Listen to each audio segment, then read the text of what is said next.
देख सकते हैं कि स्कूल प्रवेशोत्सव को लेकर किस तरह से जो बच्चों में उत्साह है। आज स्कूल का पहला दिन है। विवेकानंद शाळा म्हटलं की तुम्ही सांगितलंय की प्रत्येकजण माझ्याकडे येतं, तर ज्यांना कोणाला पाहिजे ॲडमिशन कोणत्या शाळेला म्हटलं की स्वामी विवेकानंद शाळेला, त्या शाळेमध्ये यायची सर्वांची. परंतु असं असतं की जे वरचे रूल्स आलेले असतात ते सुद्धा ह्यांना पाळावे लागतात. ट्रस्टींना मी नेहमी फोन करत असते, पण एका वर्गामध्ये किती संख्या असते हे वरूनच त्यांना झालेलं असतं. त्याच्यामुळे त्या संख्येपेक्षा जास्त विद्यार्थी त्या वर्गामध्ये आपण बसू शकत नाही.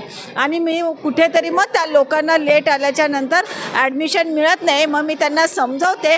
परंतु खूप असे आहेत की स्वामी विवेकानंदचे शाळेचे शिकलेले विद्यार्थ्यांनी आज कुठपर्यंत गेले आणि त्यांचंच समाजकार्य बघूनसुद्धा आज प्रत्येक आईवडिलांना वाटतं की माझा मुलगा हा स्वामी विवेकानंद शाळेमध्ये गेला पाहिजे, त्या कॉलेजमध्ये गेला पाहिजे.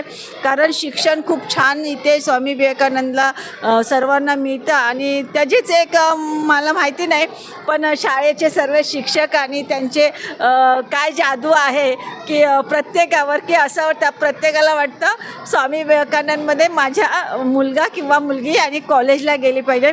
माझी नातसुद्धा स्वामी विवेकानंदमध्ये शिकते. मला पण तेच वाटत होतं की बाबा स्वामी विवेकानंदचं आम्ही वर्षानुवर्ष नाव ऐकतो आहे आणि खरंच खूप छान शिक्षा आहेत. आणि माझ्या आज वॉर्डमध्ये कमीत कमी 8 ते 10 शाळांमध्ये मी आज गेले आणि रीटा मॅडमने मला काल सांगितलं की आमच्याकडे 2 वाजता द्या. मी म्हटलं खुश झाले, कारण 2 वाजता सर्वांचा 12:30चा टायमिंग होता.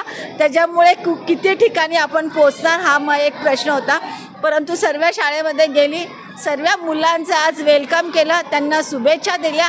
आणि पुढचं शिक्षणसुद्धा तुम्ही तुमचे शिक्षक जे सांगतात, गुरुवर्य जे सांगतात त्याप्रमाणे तुम्ही शिका. आणि सरांनी आता सांगितलं की आपण स्वच्छता कशी राहिली पाहिजे, सर्व गोष्टीचं अनुकरण. कारण आता योगा दिवससुद्धा येतो 21 तारखेला.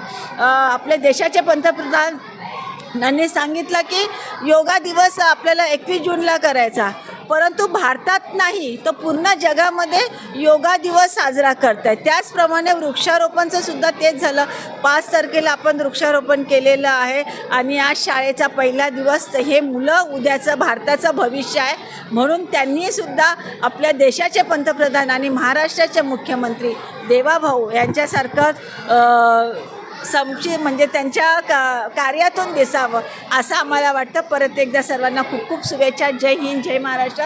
सर्वांचे खूप खूप मनापासून आभार सर. थँक्यू.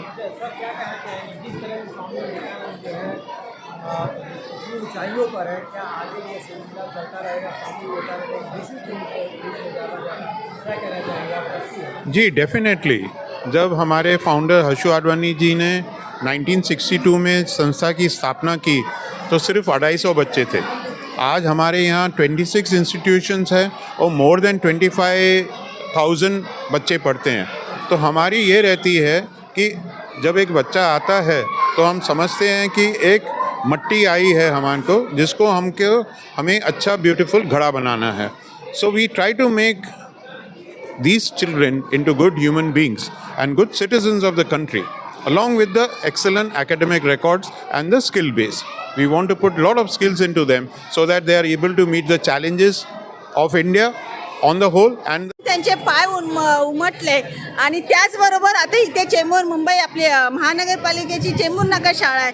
इथे रांगोळीवर केले, कारण वेगळे वेगळे प्रयोग करायला पाहिजेत त्यानिमित्त. आणि आज पहिलीचे मुलं इथे खूप सारे शाळेमध्ये यायला लागलेले आहेत. महानगरपालिकेच्या शाळेमध्ये चांगलं शिक्षण भेटतो. आम्ही इथे सर्वजण आहोत, हे सर्व मुंबईच्या महानगरपालिकेमध्ये शिकलेले आम्ही आहोत. तरी आपण कुठेही कमी पडता कामा नये. ज्या लोक आपल्याला भविष्यामध्ये सांगतात की आमच्या मुलांचं ॲडमिशन करा, पण आम्ही तुम्हाला विनंती करतो की महानगरपालिकेच्या शाळेमध्ये 99% MPSCचा रिझल्ट लागलेला आहे 10वीचा.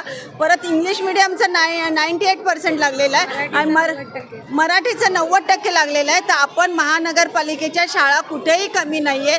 महानगरपालिकेच्या शाळेमध्ये पालकांना विनंती आहे, तुम्ही या तुमच्या मुलांना मोफत शिक्षण मिळेल. तुम्हाला कोणतंही कर्ज काढायची गरज नाही आहे, कारण आमच्याकडे खूप लोक येतात की आम्हाला एवढी फी भरायची आहे आणि कर्ज काढून ते मुलांना शिकवतात.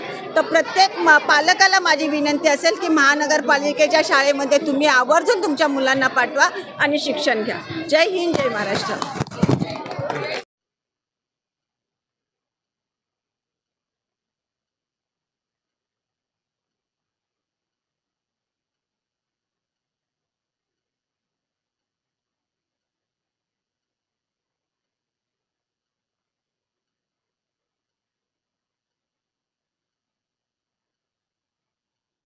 Thank you. For standard A, C, I request the parents of